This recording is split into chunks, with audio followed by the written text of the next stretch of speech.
Hi friends, இது நம்ம civil and business channel.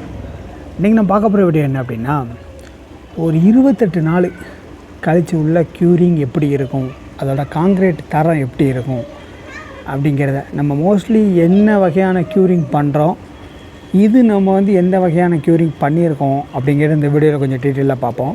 Video skip பண்ணால் பாருங்கள், கட்டாயம் இது உங்களுக்கு யூஸ்ஃபுல்லாக இருக்கும். வீடியோக்குள்ளே போகக்கூடிய நம்ம சிவில் அண்ட் பிஸ்னஸ் சேனலை மறக்காமல் சப்ஸ்கிரைப் பண்ணி அந்த பெல் ஐக்கானை கிளிக் பண்ணிடுங்க. இந்த மாதிரி யூஸ்ஃபுல்லான வீடியோ உங்களுக்கு யூஸ்ஃபுல்லாக இருக்க மாதிரி மற்றவங்களுக்கு யூஸ்ஃபுல்லாக இருக்கணும்னு நினச்சிங்கன்னா வீடியோ லைக் பண்ணிவிட்டு பாருங்கள். வாங்க வீடியோக்குள்ளே போகலாம்.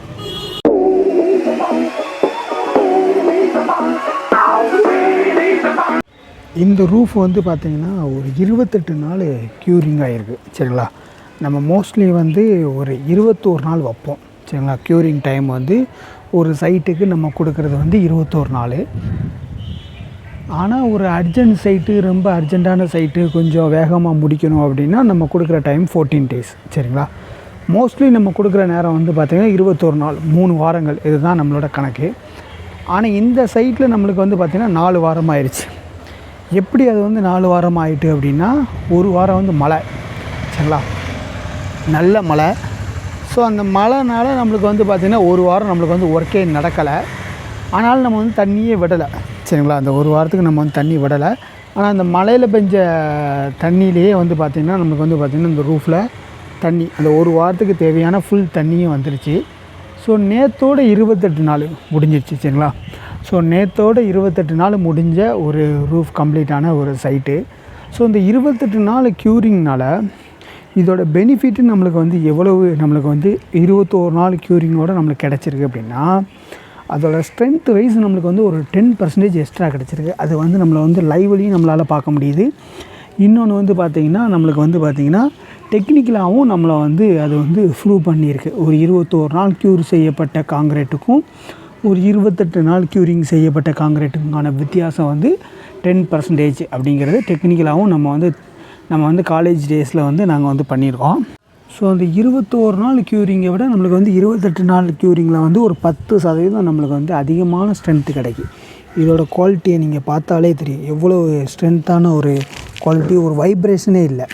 நம்ம ஒரு மெட்டீரியலை தூக்கி இதில் நம்ம போடுதோம் அப்படின்னா அதோடய வைப்ரேஷன் இல்லை. சரிங்களா, ஸோ அவ்வளவு ஸ்ட்ராங்கான ஒரு ரூஃபாக நம்மளுக்கு கிடைக்கி. ஒரு 28% ரூஃபில் 28 நாள் நம்ம க்யூரிங் பண்ணோம் அப்படின்னா நம்மளுக்கு ஒரு 10% நம்மளுக்கு எக்ஸ்ட்ரா கிடைக்கி அப்படின்னா நம்ம அதில் பண்ணுறதுக்கு தப்பு இல்லை அப்படின்னு நினைக்கிறேன். ஆனால் இப்போ உள்ள வேகமான காலத்தில் அந்த 28 நாள் க்யூரிங் பாசிபிள் இல்லை. சரிங்களா, இதில் எவ்வளவு பாசிபிள் அப்படின்னா 21 நாள் க்யூரிங்கே பாசிபிள் இல்லாத சூழ்நிலை தான் போய்கிட்டு இருக்குது இப்போ உள்ள நடைமுறையில். ஏன்னா மோஸ்ட்லி பார்த்திங்கன்னா 14 நாள் க்யூரிங் தான், 7 டேஸ்லேருந்து 14 டேஸ் தான் பண்ணுறாங்க. ஸோ இந்த மாதிரி பண்ணுறதுனால நம்மளுக்கு ஸ்ட்ரென்த் வைஸ் எவ்வளோ நம்மளுக்கு லாஸ் ஆகுது அப்படின்னா, ஒரு 14 டேஸ் நீங்கள் க்யூரிங் பண்ணுறீங்க அப்படின்னா அதோட ஸ்ட்ரென்த் பார்த்திங்கன்னா ஒரு 75% தான் கிடைக்கி டெக்னிக்கலாக. சரிங்களா, கொஞ்சம் நம்மளுக்கு ப்ராக்டிக்கலில் நம்மளுக்கு கொஞ்சம் மழை காரணமாகவோ இல்லை ஒரு நாள் முன்ன பின்னையும் நம்ம க்யூரிங் பண்ணுறதுனால கொஞ்சம் முன்ன பின்ன இருக்கலாமே தவிர, நம்ம ஒரு 14 நாள் க்யூரிங் பண்ணோம் அப்படின்னா ஒரு 75% தான் அதோடய ஸ்ட்ரென்த்தே கொடுக்கும். ஒரு நாளில் ஒரு 3 பங்கு ஸ்ட்ரென்த்து தான் அதில் கிடைக்கி அப்படின்னா அது எதுக்கு பண்ணணும் அப்படிங்கிறது தான் கேள்வி. சரிங்களா, கூட ஒரு 14 நாள் நம்ம கொடுத்தோம் அப்படின்னா கூட 4ல் 1 பங்கு ஸ்ட்ரென்த்து நம்மளுக்கு எக்ஸ்ட்ரா கிடைக்கும். அது எவ்வளோ தூரம் அப்படின்னா, நம்ம போடுற M20 காங்க்ரீட்டுக்கும் அந்த 4ல் 1 பங்கு ஸ்ட்ரென்த்து நம்ம இழந்துருச்சு அப்படின்னா அது M15 கிரேட் காங்க்ரீட் ஆகிடுது. ஸோ அதுக்கு நம்ம M15 கிரேட் காங்க்ரீட்டே போட்டிருக்கலாமே. அதுக்கு எதுக்கு நம்ம அவ்வளோ செலவு பண்ணி, அவ்வளோ மெட்டீரியல் செலவு பண்ணி நம்ம M20 காங்க்ரீட்டை கொண்டு அதை ஒரு 14 நாள் க்யூரிங்னால் அதை நம்ம M15 கிரேட் காங்க்ரீட்டை ஆக்குறதுக்கு, அதுக்கு நம்ம M15 கிரேட் காங்க்ரீட்டை போட்டு நம்ம எக்கனாமிக்கலாக மிச்சப்படுத்தி ஒரு 14 நாள் கூட கொஞ்சம் க்யூரிங் பண்ணிடலாமே. நமக்கு காஸ்ட் வைஸ் அது சேவ் தானே. சரிங்களா, டைம் நம்மளுக்கு ஒரு எக்ஸ்ட்ரா 14 நாள் ஆனால் காஸ்ட் வைஸ் பார்க்கல நம்மளுக்கு ரூஃப் காங்க்ரீட்டுக்கான காஸ்ட் வைஸ் பார்க்கல நமக்கு அது சேவ் தானே. ஸோ அதனால் வந்து பார்த்திங்கன்னா க்யூரிங் வந்து குறைஞ்சது மினிமம் நம்மளுக்கு வந்து 21 டேஸ் இருந்தே ஆகணும். நம்மளுக்கு வந்து கூகுளில் நீங்கள் டைப் பண்ணால் 14 நாள் தான் நம்மளுக்கு வந்து க்யூரிங் இருக்குது, அதனால் 14 நாள் போதும் அப்படிங்கிறது பாசிபிள் கிடையாது. சரிங்களா? ஏன்னா நம்மளுக்கு வந்து சைட்டை பொறுத்த வரைக்கும், காங்கிரீட்டை பொறுத்த வரைக்கும், அது ரூஃப் காங்கிரீட்டை பொறுத்த வரைக்கும் மஸ்ட்டு 21 நாள், நல்ல ப்ராக்டிஸ் அப்படின்னா 28 நாள். சரிங்களா? இது 28 நாள் அமைஞ்சிருச்சு. ஆனால் நம்மளே வந்து பார்த்திங்கன்னா 21 நாள் தான், அவ்வளோதான் பாசிபிள், அவ்வளோதான் ஒரு சைட்டில் வந்து அவ்வளோதான் நாட்கள் கொடுக்க முடியுது. சரிங்களா? இப்போ உள்ள சூழ்நிலையில், இப்போ உள்ள காலத்தில். ஆனால் ஒரு 28 நாள் அப்படிங்கிறது ஒரு நல்ல ப்ராக்டிஸ் தான். சரிங்களா? ஸோ 28 நாள் நிறைஞ்ச ஒரு ரூஃப் காங்கிரீட்டை நீங்கள் பார்த்தாலே தெரியும். அதுவே வந்து பார்த்திங்கன்னா தண்ணி பூரா அப்சர்வ் ஆயிடுது. சரிங்களா? அந்த 28 நாள் முடிஞ்ச உடனே, வெயில் அடித்த உடனே, மழை எல்லாம் பெஞ்சு முடிஞ்சிருச்சு. அடுத்து வந்து பார்த்திங்கன்னா ஒரே நாளில் அந்த தண்ணி பூரா அதுவே அப்சர்வ் ஆகி அந்த காங்கிரீட்டை பார்க்கையில் அதோட குவாலிட்டி வந்து பார்த்திங்கன்னா 100%, 99% அட்டைன் ஆகிருக்கு. அந்த ரூஃப் காங்கிரீட்டை பார்க்கையில் அவ்வளோ நல்லா இருக்குது. சரிங்களா? ஸோ அதனால் எவ்வளோ மோஸ்ட்லி நம்ம வந்து பார்த்திங்கன்னா ரூஃப் காங்கிரீட்டை பொறுத்த வரைக்கும் எவ்வளவு அதிகமான க்யூரிங்கை நம்ம வந்து கொடுக்கமோ, அதுக்கு வந்து பாசிபிலிட்டி இருந்தது அப்படின்னா அதை வந்து கொடுத்துருங்க. சரிங்களா?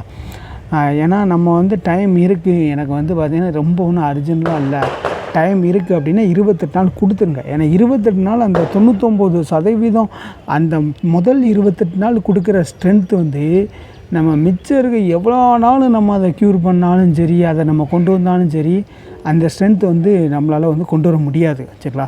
ஸோ அதனால் முதல் ஒரு மாதம், முதல் 28 நாளுங்கிறது காங்கிரீட்டை பொறுத்த வரைக்கும் ரொம்ப ஒரு கோல்டன் டைம் அப்படிம்பாங்க. ஸோ அதை வந்து வேஸ்ட் பண்ணிடக்கூடாது. நம்ம வந்து அடுத்து வந்து ஒர்க்கை ஆரம்பிக்கணும், ஒர்க்கை வந்து வேகமாக ஆரம்பிக்கணும், வேகமாக முடிக்கணும் அப்படின்ட்டு ஒரு வாரமோ 2 வாரமோ க்யூரிங்க்கானதை கொடுத்துட்டு நம்ம வந்து வேஸ்ட் பண்ணிடக்கூடாது. ஏன்னா நம்ம வந்து இந்த ஒரு வாரம் க்யூரிங் பண்ணுற காங்கிரீட்லாம் வந்து பார்த்திங்கன்னா ரொம்ப மோசம். சரிங்களா? ஸோ அந்த மாதிரிலாம் பண்ணவே கூடாது. ஒரு வாரம்லாம் நம்ம வந்து ஒரு ரூஃப் காங்கிரீட்டை க்யூர் பண்ணி அது வந்து லைஃப்பை கொடுக்குமா அப்படின்னு கேட்டிங்கன்னா, அதெல்லாம் வந்து பார்த்திங்கன்னா ஒரு 70%, 65%, 70% அதோட ரிசல்ட்டு.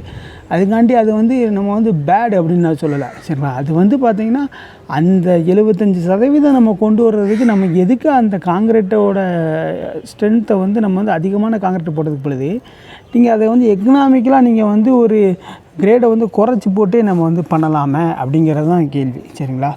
ஒரு 14 நாள் நம்ம மிச்சப்படுத்தும் அப்படிங்கிறதுக்காண்டி. ஏன்னா ஒரு 14 நாளுங்கிறது இப்போ ஒரு 2 வாரம் மழை பெஞ்சிருந்துன்னா அவ்வளோதான், வேலை நடக்காது. ஸோ அந்த 2 வாரம் மழைக்கான டயத்துக்கு நம்ம வந்து 2 வாரம் பொறுமையாக இருந்துடும். ஒரு மழை பெஞ்சினா நம்ம 2 வாரம் பொறுமையாக இருப்போம். ஆனால் ஒரு ரூஃப் காங்கிரீட் போட்டு ஒரு 2 வாரம் பொறுமையாக வெயில் அடிக்கிய நம்ம அடுத்த வேலையை ஆரம்பிக்கணும் அப்படின்னு தான் நினைப்போமே தவிர, அதில் ஒரு பொறுமையாக இருந்து நம்ம அதுக்கான க்யூரிங்க்கான டைமை கொடுத்து நம்ம வந்து பண்ணுறோமா அப்படின்னு கேட்டிங்கன்னா, அது மோஸ்ட்லி வந்து எல்லோரும் பண்ணுறதில்ல. ஆனால் அதை வந்து பண்ணணும். சரிங்களா? ஒரு 28 நாள் நம்ம வந்து க்யூரிங் டைம் கொடுத்து கட்டாயம் பண்ணோம் அப்படின்னா அந்த பில்டிங்கோட லைஃப் வந்து நம்மளுக்கு வந்து அதிகமாக இருக்கும். ஒரு 4ல் ஒரு 3 பங்கு ஸ்ட்ரென்த்து தான் நம்மளுக்கு வந்து கிடைக்கும் அப்படின்னா நம்மளோட லைஃப்பும் அதே மாதிரி தான். ஒரு 100 வருஷம் நம்ம ஒரு பில்டிங்கோட லைஃப்னால் நமக்கு ஒரு 75% அந்த ரூஃபோட லைஃப் நமக்கு கிடைக்கும். சரிங்களா? ஸோ ஒரு 25% வருஷங்களை நம்ம வந்து வெறும் 14 நாள் க்யூரிங்னால் நம்ம வந்து இழக்க வேண்டாம். சரிங்களா? ஸோ அதனால் வந்து பார்த்திங்கன்னா நம்ம வந்து எவ்வளோ பாசிபிள் முடியுமோ அவ்வளோ தூரம் 28 நாள் நம்ம வந்து க்யூரிங்கை கொண்டு வருவோம். முடியாத பட்சத்தில் ஒரு வாரம் குறைச்சி ஒரு 21 நாளாவது நம்ம வந்து க்யூரிங்கை கொண்டு வரதுக்கு ட்ரை பண்ணுவோம். சரிங்களா? ஸோ இவ்வளோ தான் இந்த வீடியோ உங்களுக்கு வந்து யூஸ்ஃபுல்லாக இருந்தால் மறக்காமல் நம்ம சேனலை வந்து சப்ஸ்கிரைப் பண்ணிடுங்க. இந்த சேனலில் இந்த வீடியோ வந்து லைக் பண்ணுங்கள். அப்படின்னா தான் இந்த மாதிரி யூஸ்ஃபுல்லான வீடியோ மற்றவங்களுக்கு போய் சேரும். தேங்க்யூ ஃபார் வாட்சிங் திஸ் வீடியோ. தேங்க்யூ.